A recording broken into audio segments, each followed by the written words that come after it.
Konferansda çıxış edən bölmənin sədri akademik İsmail Hacıyev 1918-ci il mart hadisələrinin Azərbaycan tarixində ən faciəli səhifələrdən biri olduğunu vurğulayıb, həmin dövrdə erməni silahlı dəstələri tərəfindən dinc əhaliyə qarşı törədilmiş qətliamların miqyasından bəhs edib.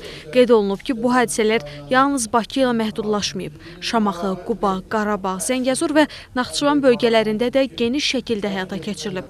Mövzu ilə bağlı digər məruzələrdə arxiv sənədlərinə əsaslanaraq soyqırımı faktlarının elmi şəkildə araşdırılmasının əhəmiyyəti vurğulanıb, həmin hadisələrin beynəlxalq ictimaiyyətə çatdırılmasının vacibliyi qeyd edilib. Bildirilib ki, 20-ci əsrin əvvəllərində baş vermiş bu faciələr Azərbaycan xalqına qarşı məqsədyönlü etnik təmizləmə siyasətinin tərkib hissəsi olub. Vurğulanıb ki, bugün Prezident İlham Əliyev tərəfindən tarixi həqiqətlərin dünya ictimaiyyətinə çatdırılması istiqamətində ardıcıl siyasət həyata keçirilir. Konferans çərçivəsində mövzu ilə bağlı yeni tədqiqat istiqamətləri müzakirə olunub, gənc tədqiqatçıların bu sahədə fəaliyyətlərinin genişləndirilməsinin vacibliyi qeyd edilib. Sahil Əliyev, Tərlan İbrahimova, Cəmil Məhərrəmov, NTV Xəbər.